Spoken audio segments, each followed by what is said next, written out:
we go. Oh, they call the boys.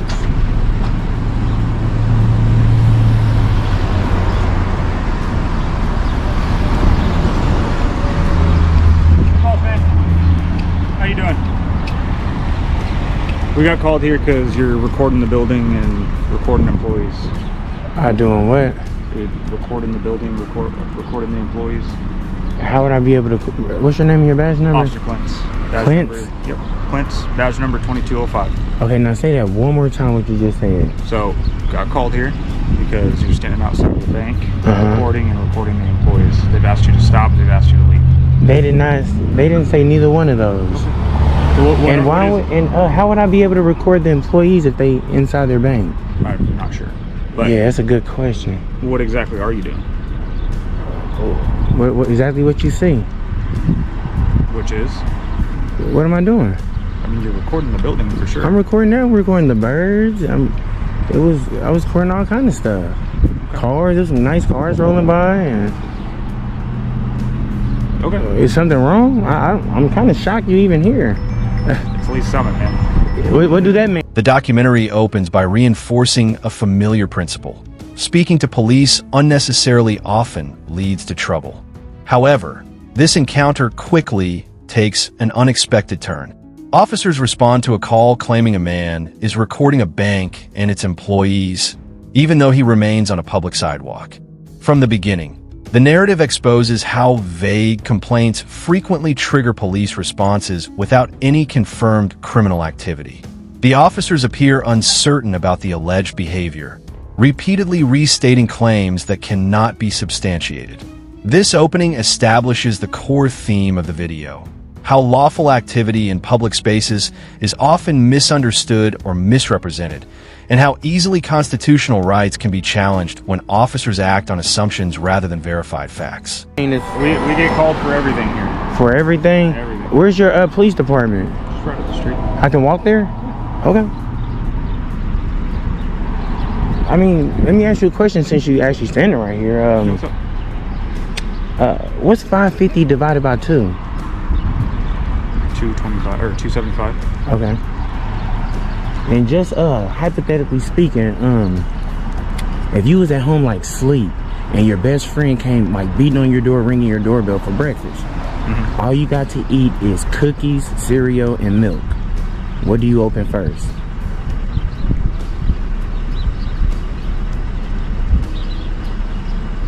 Probably the door. Okay. Maybe if I can get 2 more out of you, what is the 3rd and 4th letter in alphabet?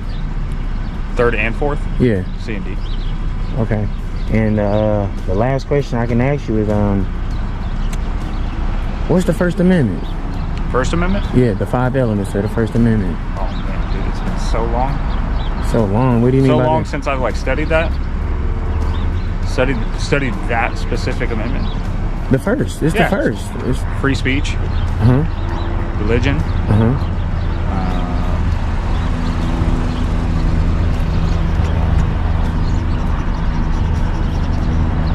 As the interaction continues, the officers question the man about his actions despite observing no crime.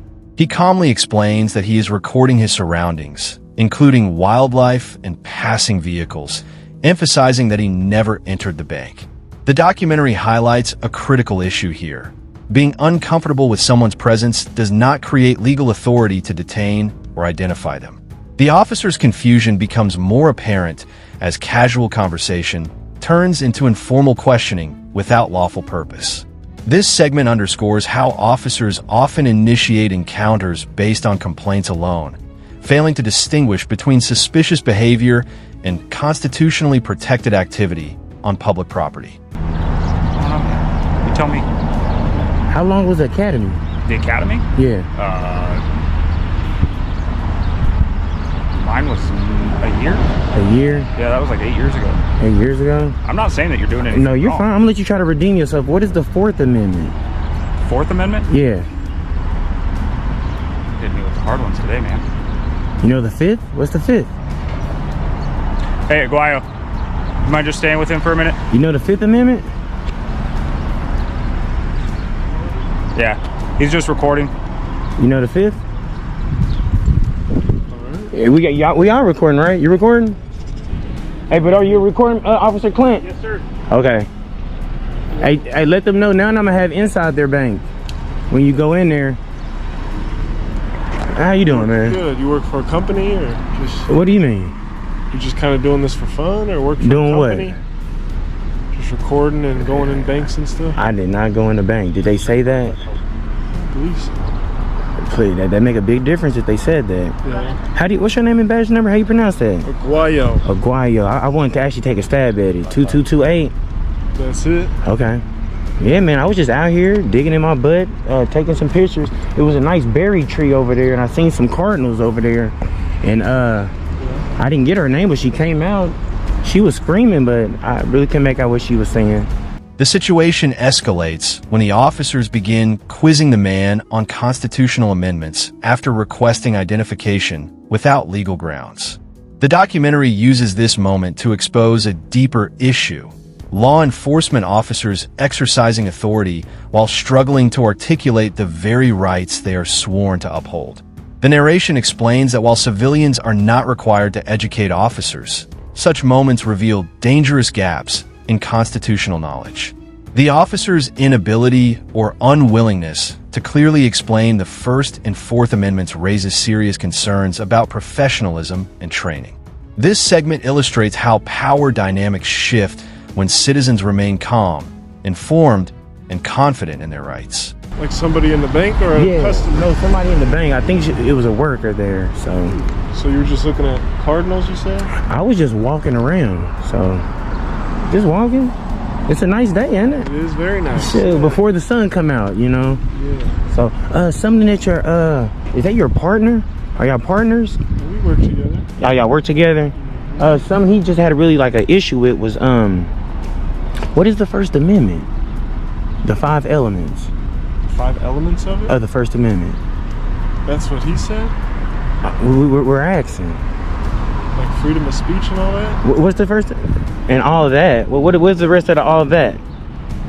It's 5. Yeah, it's 5 elements. Do you know the 5?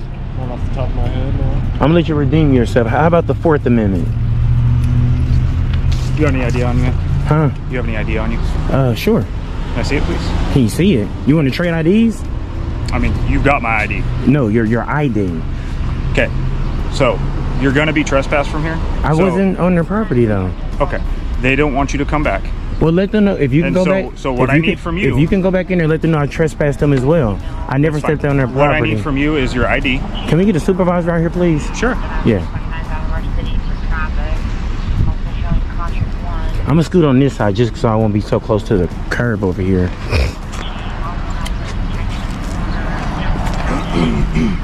Yes, you guys. So we got Officer Clint.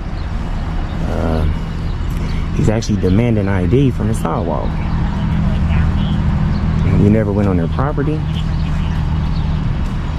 And when we requested body cam footage, I'm sure he asked the bank, do he want them to trespass me? I bet. Cause we're gonna request the body cam footage. And I'm not even shocked that he asked me for my ID because Tensions rise further when officers threaten a trespass warning despite the man remaining on a public sidewalk. The documentary clarifies that trespass warnings require clear property boundaries and lawful authority, neither of which are present in this case. The request for identification intensifies, even though no crime has occurred. This segment highlights how officers sometimes attempt to manufacture compliance by invoking authority that does not legally exist. The narration emphasizes the importance of understanding that public sidewalks are not subject to arbitrary exclusion and that refusal to provide identification is lawful in the absence of reasonable suspicion. he don't know the First or the Fourth Amendment. And the Fourth Amendment is exactly what he just did. Oh man. Like I said, by the law, you're not doing anything wrong. At this point, they want you trespassed. That's all. Yes. That's all we're trying to get done here. Yeah, so by law, I don't have to show you ID, sir. Not from a sidewalk, minus the crime. Now your supervisor finna come down here and see how you doing and shake his head that you actually wasting his time to come down here with a man on the sidewalk with a little bitty camera.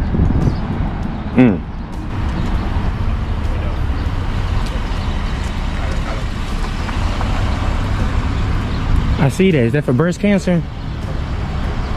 It's coming up. Yeah. How's it going? How you doing, man? What's your name and badge number? Sergeant Rippy, 0315. How you doing, Mr. Rippy? I'm not too bad. How about yourself? What you got for me? I don't have anything. I was told you wanted to talk to me. Am I detained or am I free to go? No, you're free to go. You haven't done anything wrong. Okay. I mean, that's all. Okay. Did the bank want to talk to me about anything? Nope. Okay. He just requested you, so. Yeah, yeah, because Mr. Clint, he said by law I have to give him my ID. I mean, yes. By law, and I'm on the sidewalk, minus no crime. They want you warned for trespass, so we want to know who you are so that we can give you the trespass warning. Yes, I've never been on their property though. You don't have to be on their property for them to tell you that they don't want you to come on their property. So but the reality of it is we know who you are. We'll recognize you. We've been dealing with you for the last several days. So if you show up on their property, we'll find out the rest of the information that we need, and we'll go about it that way. Exactly, Mr. Rippy. So I'm not worried about it. If you can do me a favor, can you go back in there and let them know I want them trespass for mines as well? From yours where? My property. A supervising sergeant arrives and quickly acknowledges that the man has done nothing wrong and is free to leave. The documentary contrasts this response with the earlier officer's conduct, illustrating how experience and restraint can immediately de-escalate situations. However, the damage has already been done. The officers admit they recognize the individual from previous encounters, suggesting familiarity may have influenced their behavior. This segment exposes how repeated interactions with known auditors can lead to biased enforcement, even when no laws are broken.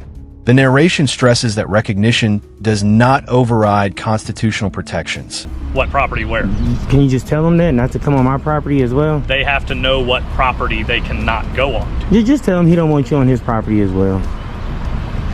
But they have no way of knowing what property that is. Well, tell him I don't want him The on. point of trespass warning is you know where you're not supposed to go. Okay, tell him I don't want. Here, so you know that you can't come here. Okay, tell him I don't want him on the sidewalk. You can't do that. That's Okay. public property. Okay. Just like nobody's telling you that you can't be on the sidewalk. It's Okay. perfectly legal for you to be here. Okay.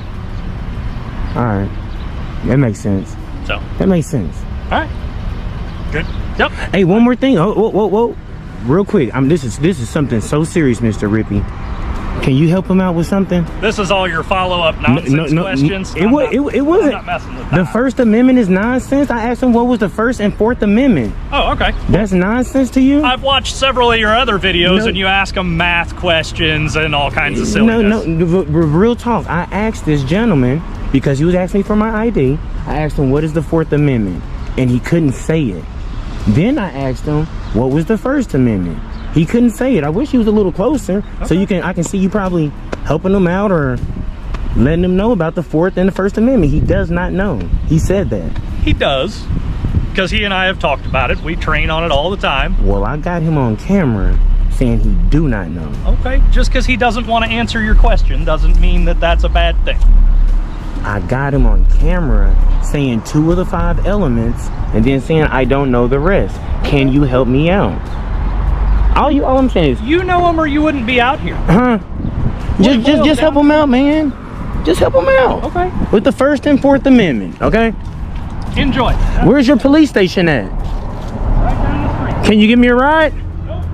It's close enough to walk. Nope. Okay. Mr. Ripley is, that's a little, like, why you upset? The documentary concludes by reflecting on the broader implications of the encounter. The incident serves as a clear example of why public trust erodes when officers lack fundamental constitutional understanding. The narration compares this to trusting a professional who does not understand the basics of their own field. Viewers are reminded that knowing one's rights is not about confrontation, but protection. The final message reinforces the importance of recording police interactions, staying calm, and educating the public. Awareness, accountability, and documentation remain the strongest tools citizens have to preserve their freedoms and deter misconduct.